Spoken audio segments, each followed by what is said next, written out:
All right, good evening, ladies and gentlemen.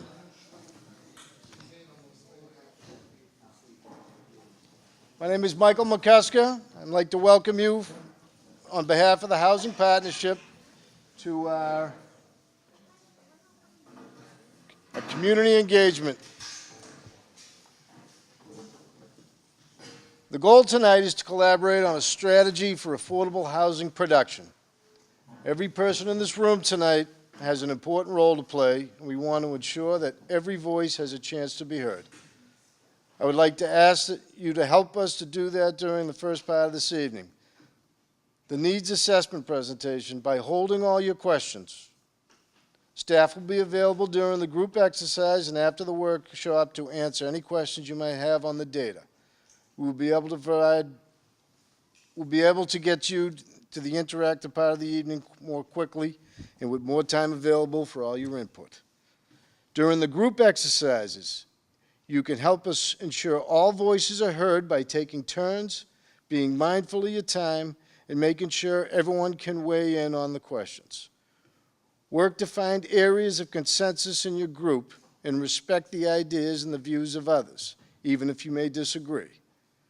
Speak on your own experience and avoid generalizing needs or the behaviors of others. Tonight's workshop is intended to be inclusive and cooperative. It should go without saying that discriminatory statements will not be tolerated as we work on our strategy for affordable housing.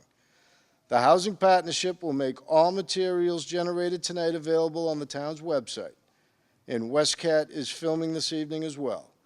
If you haven't already, be sure that your email address is on the sign-in sheet before you leave so we can follow up with the news relating to this housing production plan. Thank you all for joining us tonight, and with that, I'd like to invite Sarah Bouchard, the town's housing and zoning agent, to begin the presentation. Thank you.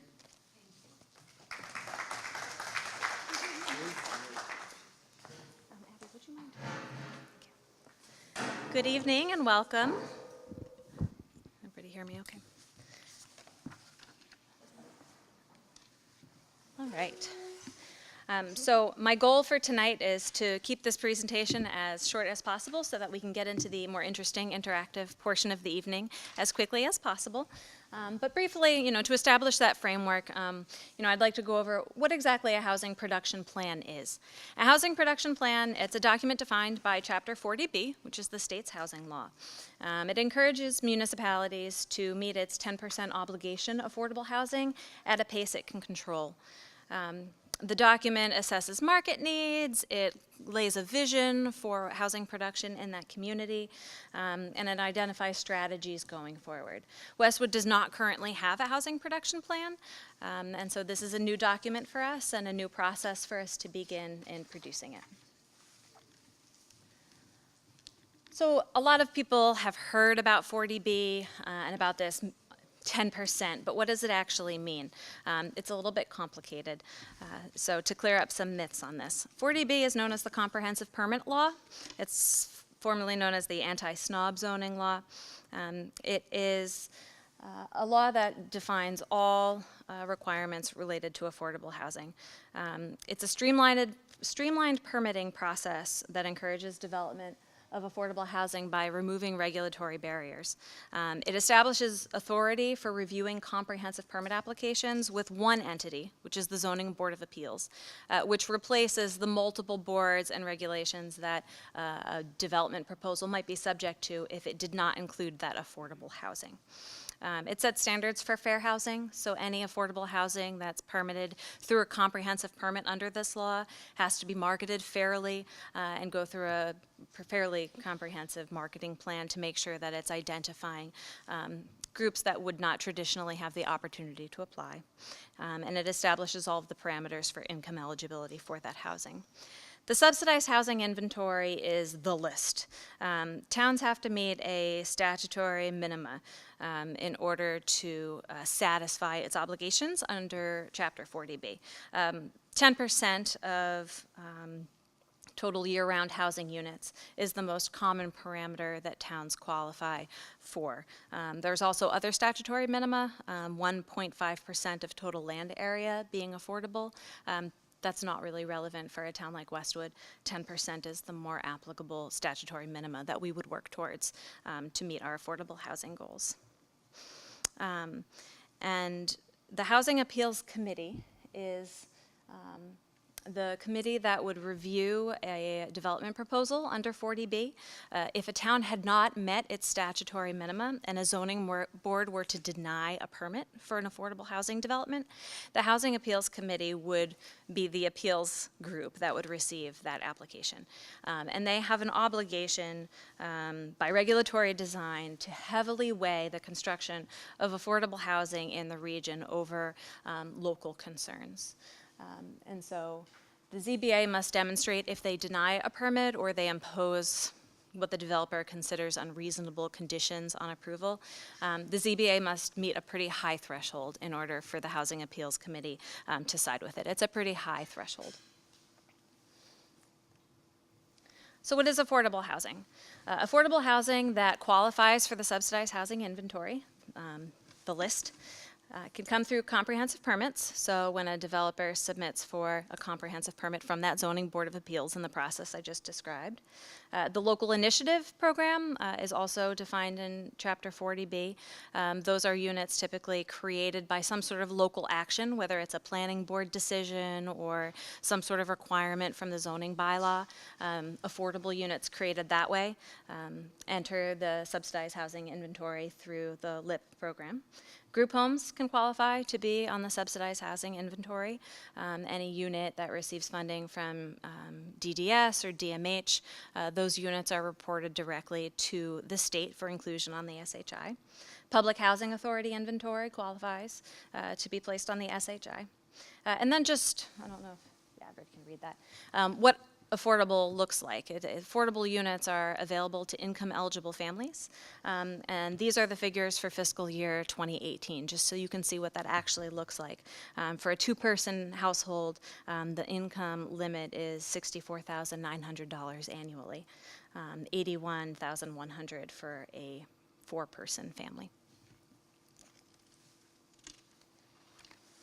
Okay, so Westwood's affordable housing status at present, we have met that statutory minima of 10%. We arrive at that figure. The numerator here is the total units that are on the subsidized housing inventory.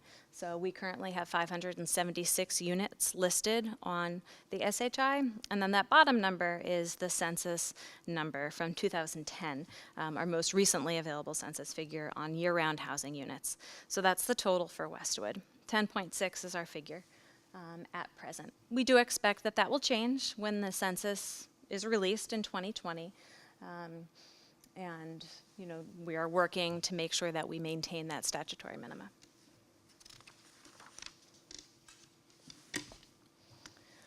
So to transition now into the needs assessment, I have a variety of data points that we've been able to assemble as part of this housing production plan to give you a little sense of the history here.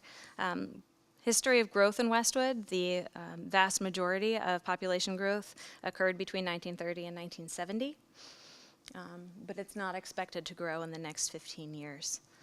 You can see here the projections through 2035 are fairly stagnant. We see an aging of the population. Since 1990, the percentage of residents over 45 has increased. You can see this is more so in Westwood than compared to the rest of the state here. Massachusetts are in the white bars.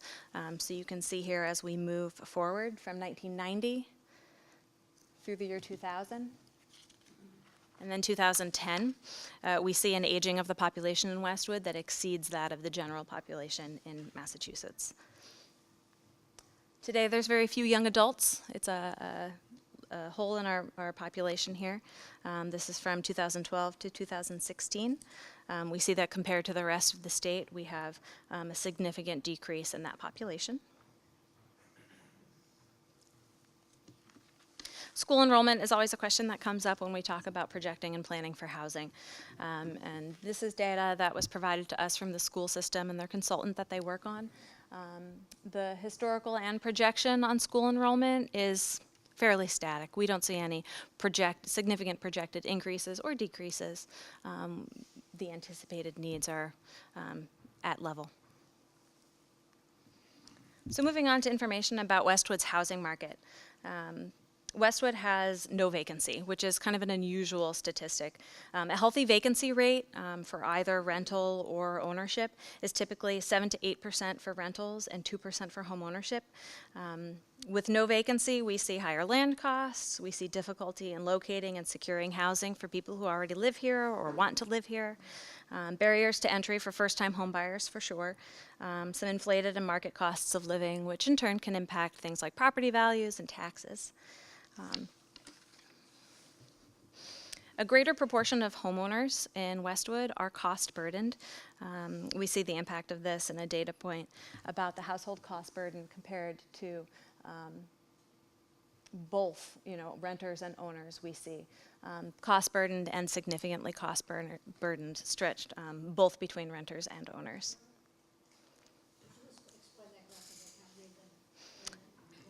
Yes, so this relies on the American Community Survey, so it compares housing costs compared to household income to have a sense as to whether or not households are considered cost burdened, meaning they're spending an outsized proportion of their income monthly on things like housing.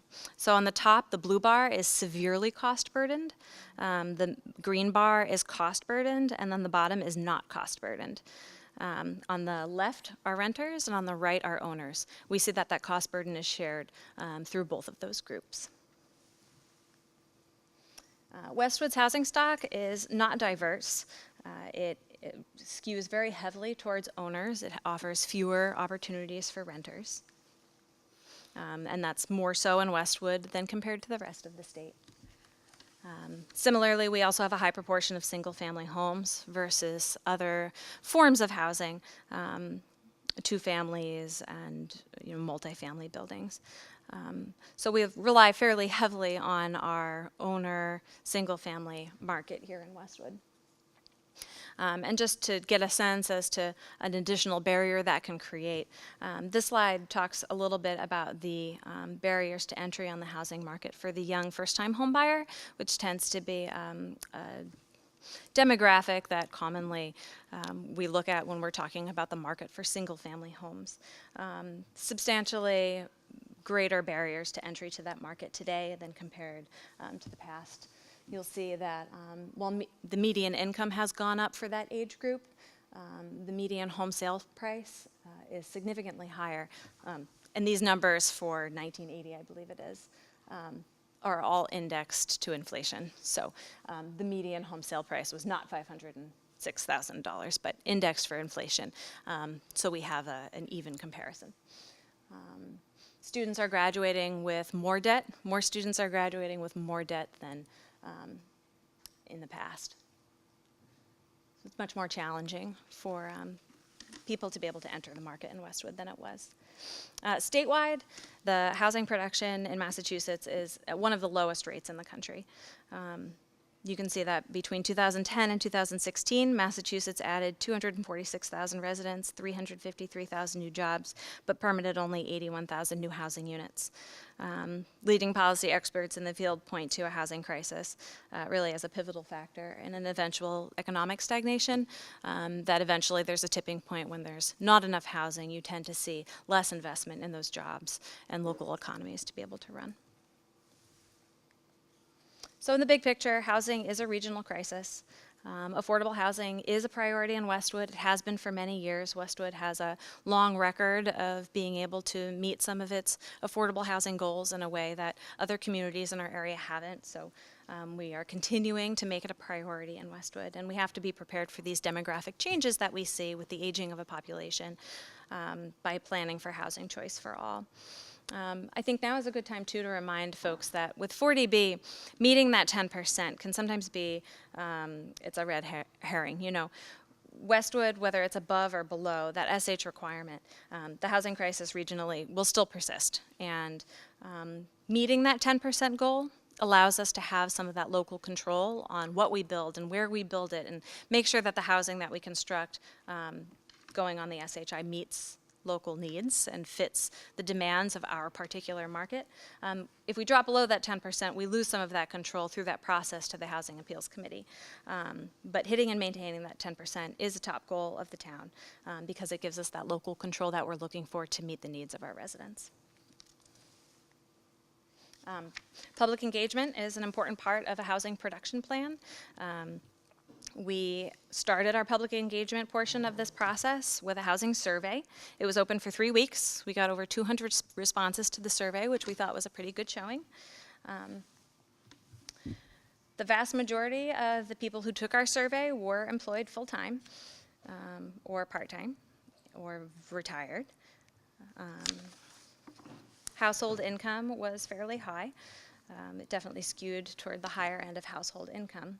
But what's interesting about this is that the survey kind of reflects that ACS data about households being cost burdened. Over a third of respondents were concerned about their household's ability to maintain their current housing, and affordability was a leading cause for concern among the group, despite those high employment and income levels. And I know I'm going through this quickly. I'll make this PowerPoint available to everybody after, if anybody wants to go through and look at these charts at another time. So these are just some of the highlights that we saw from the survey. 74% of respondents felt there's not enough single-family starter homes in Westwood today. A similar amount felt there were too many luxury single-family homes. 42% thought there should be more duplexes or 3 families. 44% felt there were not enough condos. 40% felt there were not enough apartments. A full half felt there weren't enough subsidized or affordable units, and more than half felt that there wasn't enough senior housing.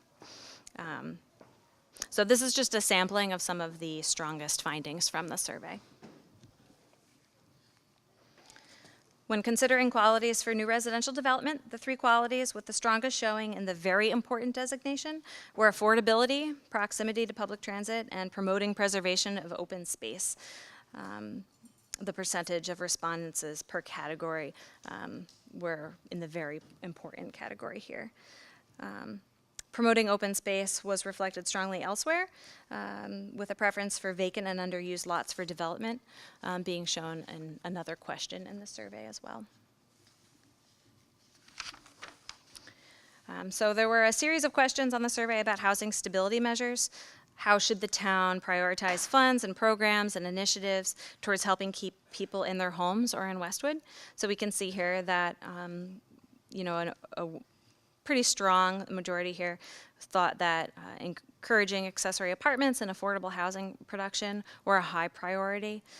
Accessibility projects, things like funds and initiatives for ramps and grab bars, things that help people stay in their homes for longer, also was registered as a medium or high priority. These are just a small sampling of thoughts from survey respondents. I thought it was a representative sample of some of the voluntary comments that were submitted by people who took the survey. It was a lot of really thoughtful feedback about the challenges residents have and the intersection of housing and the family values and individual values and the things that keep people in Westwood or brought them here in the first place. So overall, I thought the survey was a really fantastic exercise, and I'm excited to share the full findings with all of you. Okay, so enough of me talking at everyone. I want to get started on the group exercises. So the first exercise, would you mind flipping on that second switch for everyone? Awesome, perfect, thanks. All right. Yes.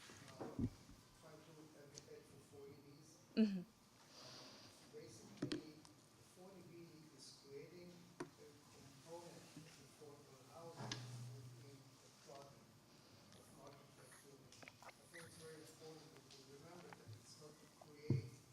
Sure. Right. So what Avi is saying is that for a comprehensive permit project that's developed under 40B, it is not exclusive that the entire project is affordable housing. Sometimes that's the case. So sometimes, for example, the Westwood Zoning Board last year approved a comprehensive permit for a Habitat for Humanity house. It was just one house, so a full 100% of that project was affordable. But for other comp permit applications, in order to qualify for that status, 25% has to be affordable. So the kind of typical 40B project that you might read about in the news in other communities looks like a multifamily building with multiple apartments, right? And 25% of those are affordable, and the rest are at market rate. So comprehensive permits can take many forms, and we'll talk about that a little bit more in one of the later exercises, but they can really look like all modes and types of housing: rental, home ownership, duplexes, single-family homes, apartment buildings. They really can take many forms. So it's an important point. So with that, we'll get started with the first group exercise. I would like to encourage you to take 5 to 10 minutes to introduce yourselves to the group. Take turns, share your name and your neighborhood, and talk about the different kinds of housing types that you've lived in your lifetime. What brought you to Westwood, and why have you stayed in Westwood? And then I will give you a little notification when it's time to report back to the larger group. Thanks.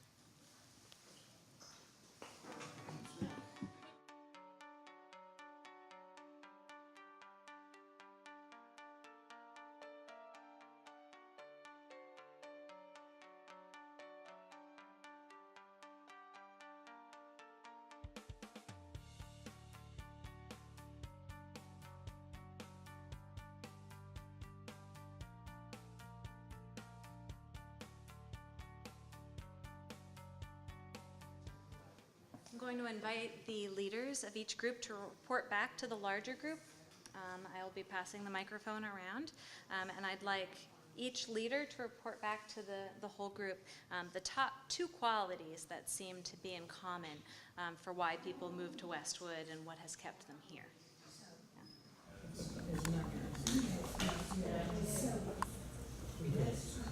Probably within the time frame. So I missed everybody else's words of Hi everybody, I'm Kate Wynn from Group 1. We had a clear front runner for the top 2 reasons people came, and the first was schools. And did anybody have a strong feeling about the second one? Accessibility to public transportation. David, do you want to say this? Are we just doing the first question all around? yeah, so we're reporting back on like the top 2 Yeah, so- qualities that seem to be in common. I think it's the same kind of, it's schools and accessible convenience kind of stuff. Small Proximity. town, proximity to everything else.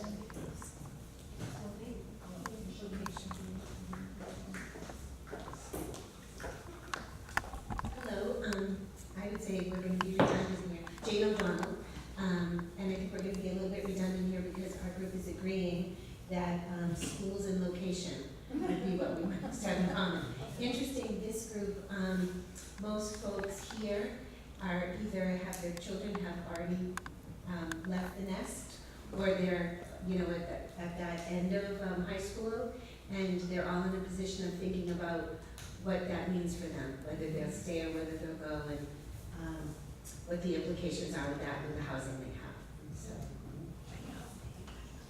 So these responses are great because when we looked at these questions from the survey, these were the responses. It was very similar. We saw schools was really like a leading reason why people came to Westwood, why people have stayed, the things that have kept them here. We see location and proximity to Boston, proximity for work was a very common response. So moving on to group exercise 2. This is a perfect world exercise. How do we plan for a future that preserves and expands the things that we love about Westwood while meeting our housing needs? So I'm going to invite your group to brainstorm about what a successful Westwood housing market would look like in 2035.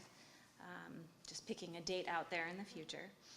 Think about what the core elements of that vision are. What's unique and notable to Westwood, what makes it distinctive compared to other towns, and what does it successfully avoid. So forget about market prices, current zoning, historical trends. This is the time to put on those rose-colored glasses and really think about what your perfect world for Westwood would be. Group leaders, I will invite you to report back to the group the 3 biggest points of consensus about your housing vision. So you'll have 10 minutes to work on this exercise.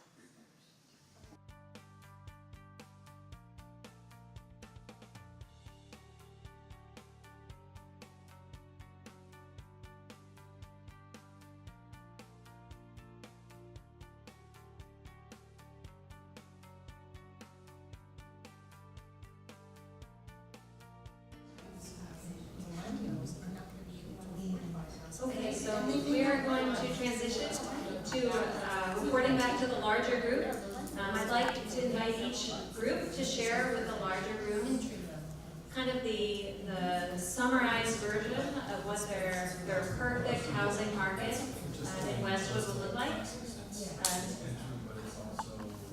you guys ready to go first? Okay, guys, group 1, ready to report out. Very exciting. Westwood of the future. So kind of the overarching idea is that we like each other and we like to continue to see each other. And how Westwood is going to help us do that is with preserving a lot of the open space that we have. Any new housing that happens, we'd love to see it on smaller lots surrounded by green space, but taking into consideration that we really want young families to be able to come here because they create that feeling of community that we've all, most of us have enjoyed so much here. We're hoping to see that taxes are lowered so that people can continue to live here because the burden of the cost of housing is a little bit lower. And what just came up just before we ended was we'd love to see we'd love to see a community center, preferably a single community center, so people can still see each other when your kids are done with school. That would be really great, and we can all afford to live here and see each other. It'll be great. And then the other thing is, part of why we're here is to talk about housing. We'd love to just see people understand more how the Housing Authority in Westwood works, what it is, what the rules are, how we can get more funding to help us keep things moving in a direction that the town members would like to see. I hope that I captured what everybody, and of course more diversity. We love everybody who's here. We'd also like to see other people here. That's all we're saying. Thanks. Great, thanks. I'm going to pass the mic over to Dave for group 5 over here to tell us a little bit more about your perfect Westwood. Let's see, I'll try to, picking off 3 things here. So definitely a theme of smaller housing as an option as people get older to be able to have some place to go. Common theme we hear a lot is this smaller housing, not so many big things being built up, not Wellesley or Reston, not Needham carry-outs and all, so smaller housing. A better mix for younger and older people. I think that's both is having options for older people to move to downsize and everything, and younger people, and accessibility for older people. So just kind of a better mix. The sense right now that we don't have a good mix of options for young and old, and just the basics of affordability. As I like economic diversity, or kind of having the ability to have people living in town that are not all investment bankers, in order to have a better mix of that, because it's good for the community. So. Great, thank you. So we've got smaller homes, we've got economic diversity, perhaps diversity in other demographics as well. We say intergenerational living, open space, we hear a little bit green space, and active housing authority. So group 3, what you got? Thank you. So we also talked about the diversity of types of homes, including first-time buyers and folks who are seniors and downsizing, price ranges that are not available today. Really good point was made about balancing open space and the needs for that, and providing diversity of types of housing.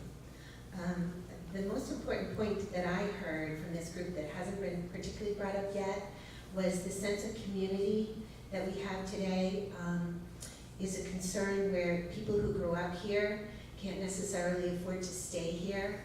And also, someone brought up the point that people who serve here in town, either they work here as teachers, firefighters, police officers, can't afford to live in the town where they work.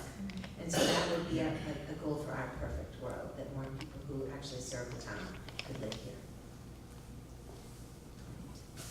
All right, thank you. So the next exercise, I'm afraid, kind of comes down a little bit from the high of the perfect world, because we're going to transition to talking about obstacles. So kind of honing in on these pie-in-the-sky ideals that we've kind of constructed for where we want to move to. Part of where we will eventually get in strategizing for that perfect world means that we have to be able to identify explicitly what the obstacles are. So we're going to focus on the points of consensus that you heard through each of your groups, and brainstorm the reasons why either of those things couldn't currently happen or would be a long shot. Write everything down, group leaders, and then come back to the group to summarize your findings briefly about what the main obstacles are. So these can be larger, macro type challenges, regional trends in housing. They could be micro, things like specific bylaws on the books that you know about, or specific issues with sites that you're interested in. So that can really range, but we really want to talk about all the difficulties in arriving at what your perfect world would have been. So we'll have 10 minutes. So I'll come back to you at 8:15.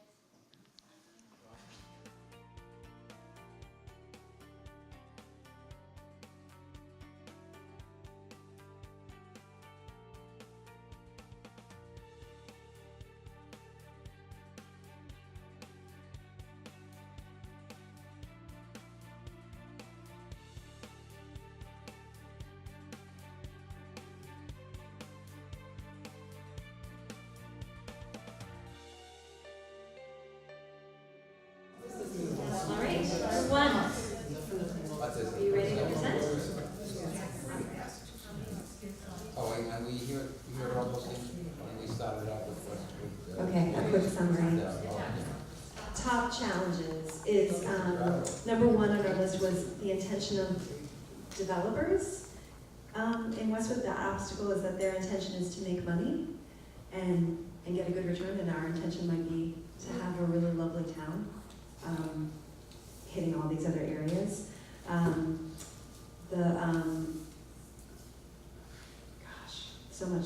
There's so many obstacles, you guys.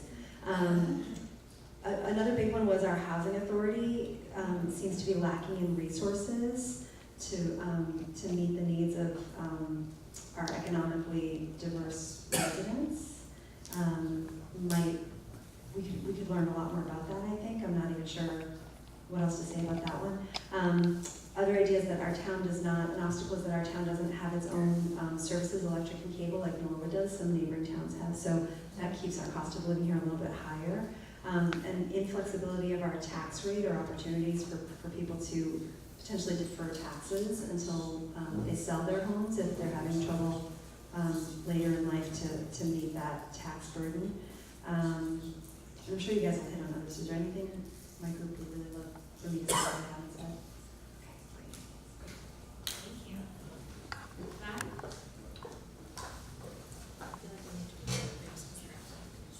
All right, let's see, we have suburban mentality of big house with a yard, garage, and pool.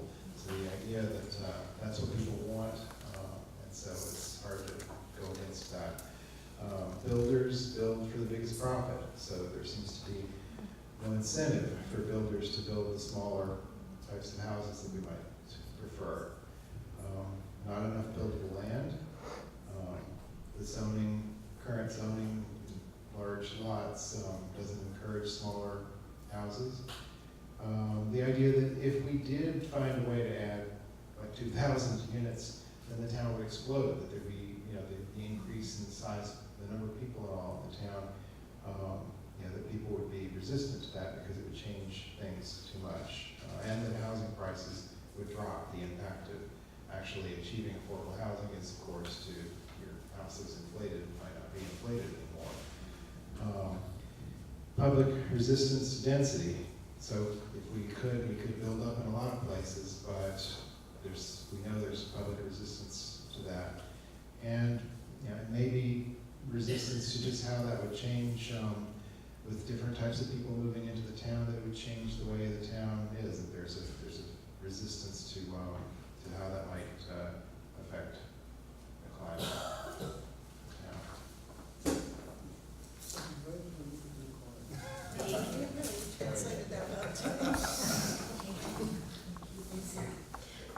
So our first main obstacle was that we're almost in a position of being too nice of a town.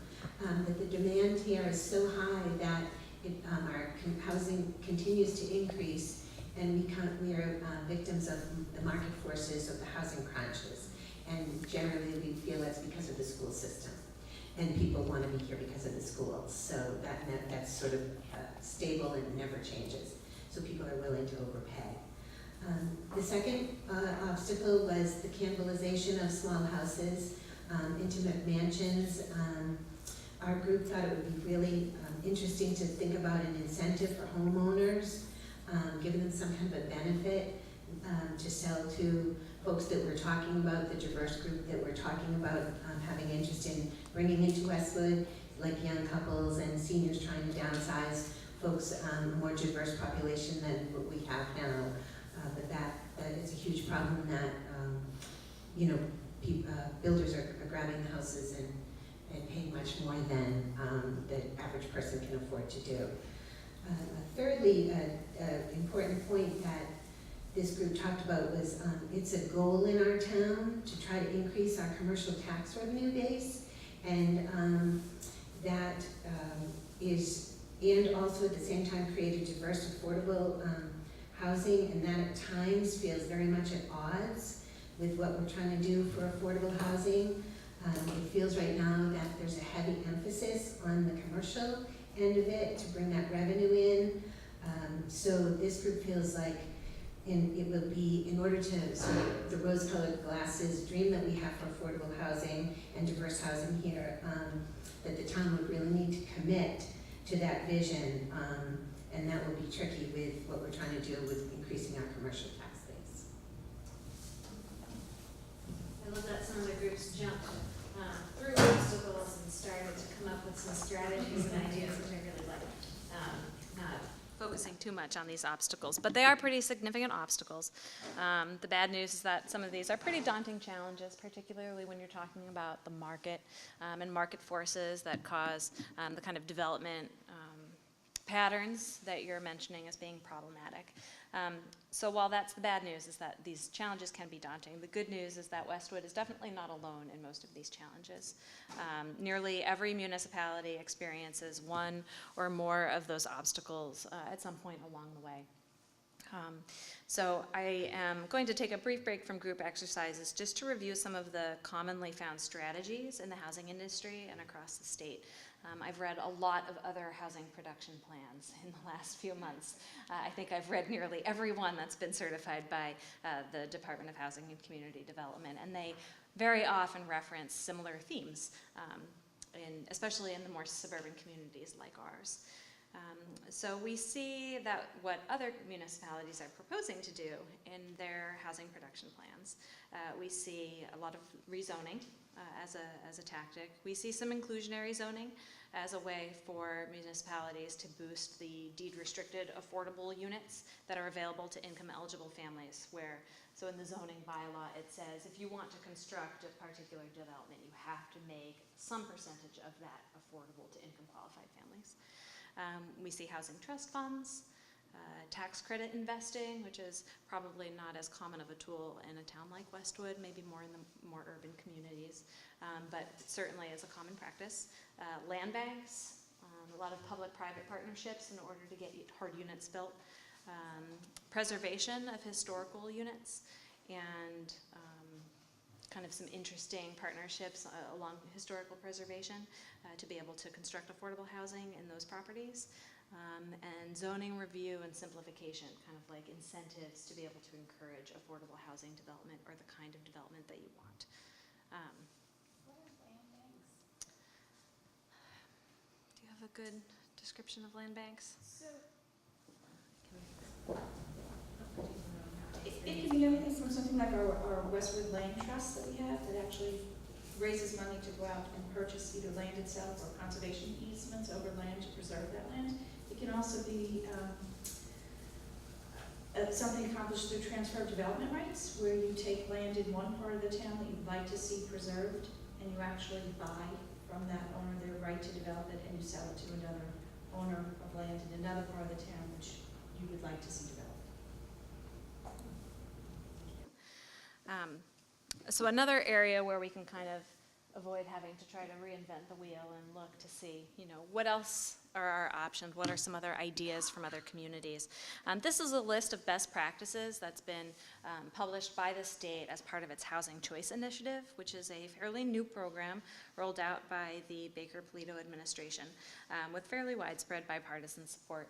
It identifies communities who meet a certain number of what it considers best practices for housing production. Recognition as a housing choice community makes you eligible for higher preference and some funding, and it also gives you some eligibility for grants for housing-related projects. But I think the eligibility criteria defined by the state here is a really good survey of the kinds of approaches that are generally seen as successful, certainly and rewarded by the state. But again, I see a lot of these best practices in housing production plans as well. So I think it's a good barometer for kind of what's a common practice in our area. So obviously it's a long list with tiny letters, but it kind of reaffirms some of the themes that I mentioned before. We see affordable housing trusts, appropriating CPC funds, so Community Preservation Act is one source of revenue for things like affordable housing trusts. A housing best practice as part of a community compact, having units to meet that statutory minimum we described earlier about the 10% of year-round housing units on the SHI. A community designated as a housing choice community might have adopted zoning allowing mixed use or cluster development by right, or having a pattern of approving those kinds of proposals. Accessory dwelling units, sorry, I'm trying to move out of the way. I realize you guys are trying to see past me here. Zoning that allows for accessory dwelling units, that's kind of a buzzword in the housing industry. In the last few years, we call them accessory apartments here in Westwood, but having a relatively free and unrestricted avenue for homeowners to construct accessory apartments is considered a positive way to construct the kind of housing that individuals and families need. Inclusionary zoning that provides for reasonable density increases. 40R districts, starter home districts, these are different kinds of programs and districting through the state. Relative to 40R promotes transportation-friendly neighborhoods. Tax increment financing is another avenue for housing development. Having at least one zoning district allowing multifamily by right, so being able to permit the higher degree of density and not just single-family homes. And then lastly, having a certified production plan, which is what we're doing now. So these are some of the best practices that the state has identified as being fairly positive for communities that are doing a good job with their housing production. And I think it's a worthwhile start when we are talking about designating some explicit strategies to go forward, since some of these would address the obstacles that I'm hearing from some of your groups. So our next group exercise moves on to strategies. So what ideas could serve the unique needs of Westwood? A housing production plan needs to describe a varied multi-pronged approach to reaching its housing goals. So inspired by the best practices list and leaning on those visions for Westwood that you've already spoken about with your groups, I'm inviting groups to brainstorm a list of tangible strategies for Westwood. I'm encouraging each of you to think about strategies not as a menu, but more of a toolbox. So there's no need to choose just one or two ideas. Or stick to a prescribed list and not go off list, right? So we're filling our toolbox with approaches that fix or seek different things and arrive at something greater than the sum of its parts, so to speak. You might be picking a couple of these best practices that you see on the list that you think might be doable in Westwood.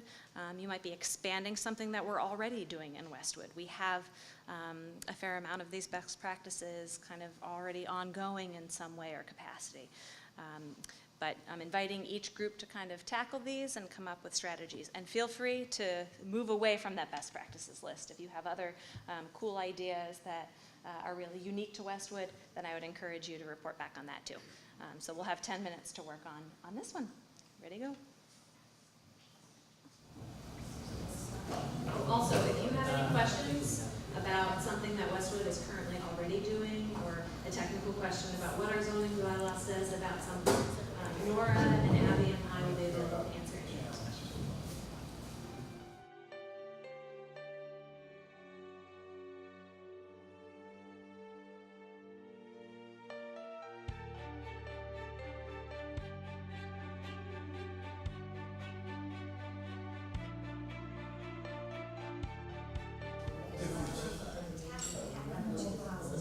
Oh, the tax money. All right, everybody?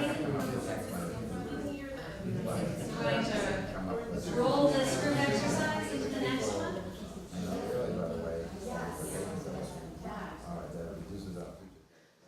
So I'm actually not going to invite groups to report back on this exercise at this time, because we're going to roll our report on this exercise that you're working on now with a report after the following exercise.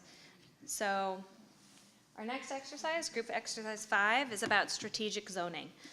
So the housing production plan needs to include specificity relative to geographic areas and districts where you're proposing to make any sort of changes. So to the extent that any of the strategies that your groups have discussed involve any sort of regulatory modifications, any changes to the way our bylaws are written, or how we encourage development through our regulations, I would like to encourage your groups to, this is the arts and crafts portion of the evening. You have a map of the town and colored pencils, and so what I'm asking you to do is kind of hone in on some of these strategic changes that your group talked through in the last exercise and zone for them. So color in a legend and let us know what you're zoning for, but pick a place and a space for your ideas and let us know, be prepared to let us know to the larger group what you're planning on doing.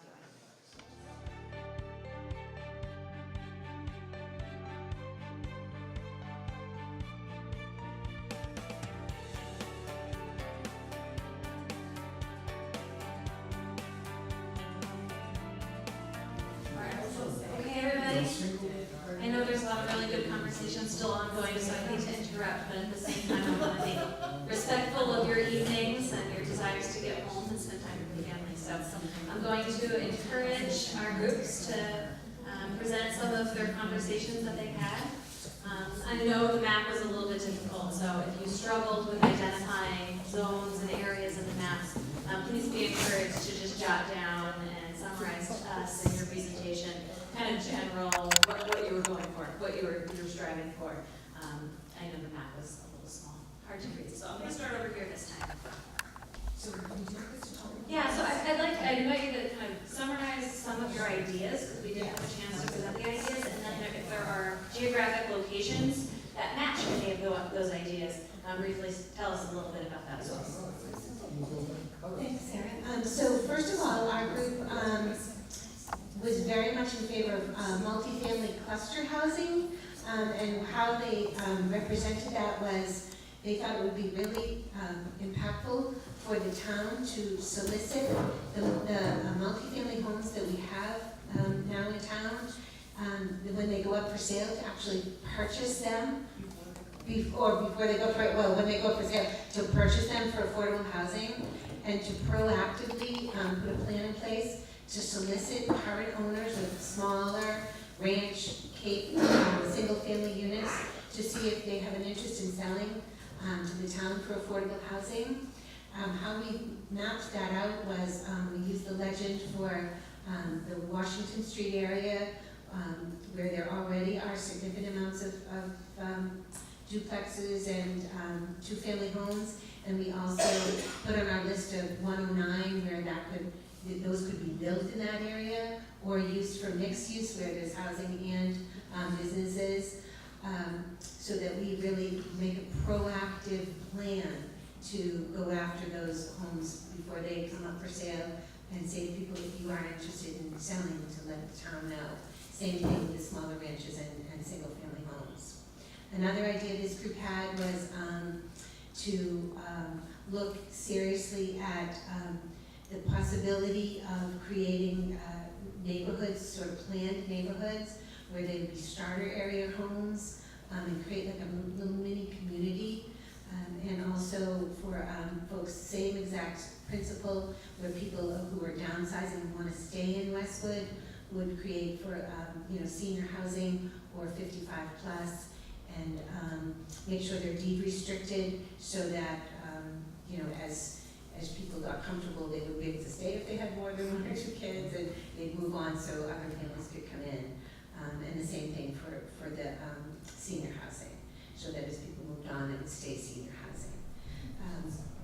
One of the other ideas this group had was is for town-owned land, possibly with what's happening with the MSBA, where we may consolidate schools and have property available that we would proactively take on. If there was just, out of the 3 schools that are sort of being talked about, the Downey, the Hamlin, and the Deerfield, that we would look to take those areas and maybe create that kind of housing for senior or 55 plus or small starter homes. One of the smart people in this group used the word tasteful low-rise for maybe possibility in the Shan area, where there's lots of land and we could have, sort of 1 or 2 story condos or apartments or townhouses, and for either folks who are downsizing or people who are, just moving into the area. So that was I think a great idea. The other thing they talked about was the land trust and the land bank, and how we did it on the map was we put it all over the town, all around the town, because we think it would be really important to go to the land trust and create a partnership which is devoted to not only saving land but also creating diverse housing as a part of that. To use the land not just for conservation but also to create much needed diverse housing.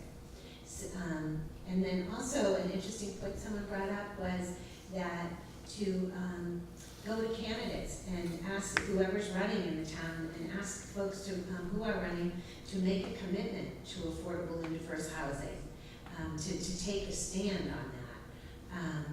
And so we also, how we did that with the map was we covered all over the town of Westwood and to take a strong stand on that. And then finally, senior housing is a priority.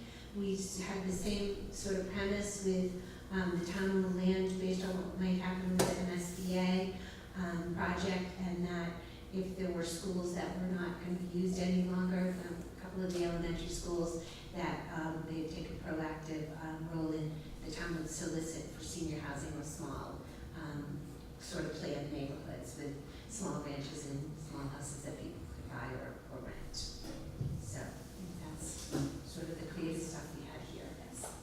Great thoughtful responses. Thank you so much.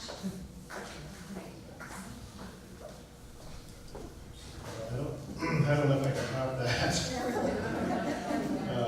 We definitely, we talked a lot about public-private partnerships, and again, for the schools as an opportunity, maybe if there's a school that's closed because of consolidation, that could be an opportunity for working with the developer to create some kind of affordable housing in that space. We looked at, in terms of the map, so we kind of identified all those town properties as possible opportunities for that. And transit-oriented development around Islington. It's already technically possible with the bylaws that we have, but the challenge is always to find some way to have an incentive for a developer to do things. So we talked about perhaps allowing some low-rise development, additional stories in these main corridors like Washington Street and High Street, where there's additional housing and mixed use that could be a way to have more. Let's see. Another thing that came up was this whole idea of the in order to make it happen, the town has to incentivize somehow, like it's not just gonna happen from developers, so maybe a combination of allowing modular homes to be built that would be less expensive, and the town offsetting the profit that a developer would have to give up in order to want to build some of these things. And then sort of zoning that could limit the expansion of homes based on the floor ratio.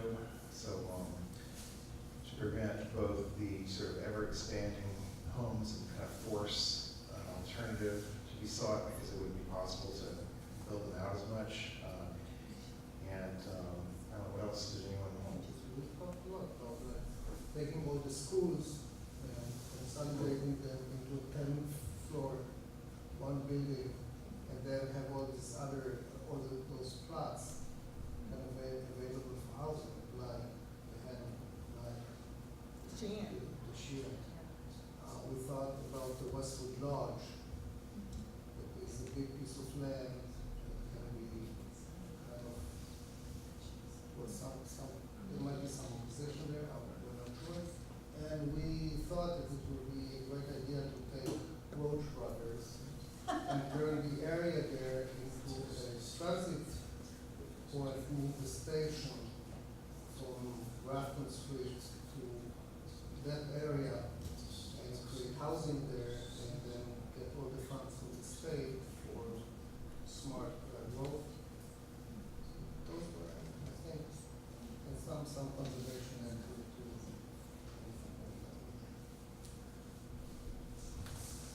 Any other? Right, who's presenting that? Yeah, just on top of what started to state, one item there is using CPC funds for community housing. Another item, trying to, maybe a bylaw to de-incentivize the flipping of homes so that some of the homes can stay more affordable to first-time buyers, utilizing tax credit programs, and then what was talked about earlier, age-restricted types of developments. Did you have any specific geographic areas for some of those items? Westwood Lodge. Great, thank you. So our last exercise kind of is the same idea as the mapping. It's finding a home for the comp permit. So the comprehensive permit is, as we discussed earlier, it's explicitly the income eligible housing that comprises our units on the subsidized housing inventory. Housing production plans require some specificity relative to actual parcels that the town wants to identify as potential locations for encouraging those comprehensive permits. So I think you've already started to do this work, so hopefully this exercise will be pretty quick. Or it'll be harder because you'll actually have to identify parcels on your terrible maps, I'm not sure. But do your best. Remember that comprehensive permits vary. So in this exercise where you're identifying parcels that you think the town would best serve itself in pursuing comprehensive permits, remember that a comp permit can take many forms. I mean, I tried to pick photos here that were representative of different kinds of developments where you might see a comp permit. Multifamily buildings, duplexes, single-family homes, mixed use. We've got townhomes, there's rentals, there's owner units. I mean, a comp permit really can take many of these forms. And so when you're trying to identify the perfect parcel for a comprehensive permit, it doesn't just have to look like people envision a comprehensive permit, which is usually a building that looks more like Gables, as you can see on the top left, which is your larger, more dense apartment building. So there's lots of different ways we can pursue those. So on your last exercise, I'm going to encourage you to use your stickers and try to identify some parcels that you think the town should really think seriously about encouraging comprehensive permits on. So this would be specific housing for income qualified families. We'll make this one quick since it's the last exercise, and I think you've already done a lot of this work, so I'll come back to you in about 5 minutes. All right, I'm going to check in with each of the groups. Are there any particular parcels that each group wants to offer up?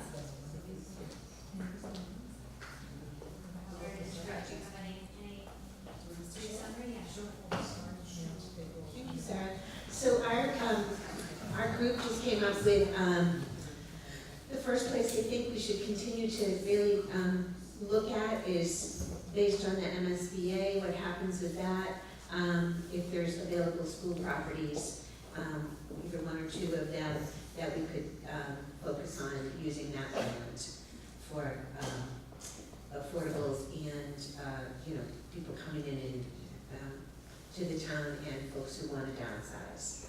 Also, one of the points that was brought up was Everett Street, the fun bus area would be a terrific place to have affordable housing. Senior was one of the strategies that was talked about here. One of our folks brought up on 109, the development that has Dunkin' Donuts, and across the street that Flores Cleaners. Both of those developments would be amazing mixed use, affordable housing, and what do we call it? The tasteful low rise. That would be a great area for that.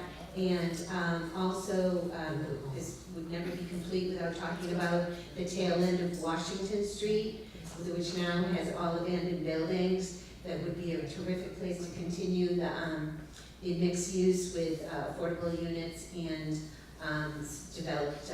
One of our folks thought it would be nice to have continue the idea of having nice shops and restaurants and having mixed use there. And to finalize, our group thought the most important thing to have on any map would be education around what affordable is and what it isn't, particularly with 40B. So are we going to get an opportunity to chat again? Okay, because I just want to give these people a huge round of applause. They've been amazing. This is a great group, so thank you. Thank you so much. Also, there is no shame in dittoing any of the ideas. So if your group identifies some of the same parcels, that's good. That's good. That means that we're arriving at consensus. That's what we're trying to do. I just want to congratulate my group for coming up with the same suggestions. We thought we had the 109, the pizza place and all, somebody else would think that. So, yeah, pretty much what they said. You know,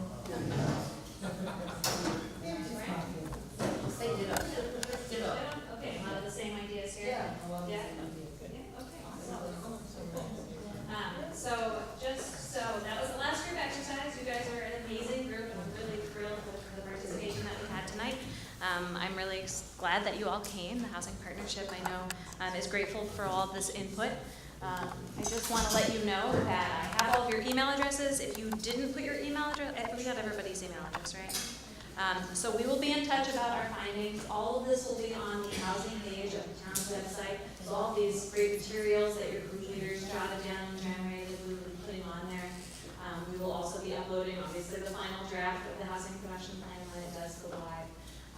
And if there are particular areas or follow-up or questions that you have about affordable housing, I think to Jane's point, continued education, that's very much an ongoing initiative in my office about educating the public about affordable housing and the issues that seem to come up at meetings and hearings and questions and myths. So if there are specific questions that you have, I really encourage you to send me an email or give me a phone call, and I can hopefully answer those questions to you on a one-on-one basis, but it will give me ideas for ways that I can kind of interact with the public, and maybe would be an event later on down the road that we have addressing those Q&As, or a Westwood Wire article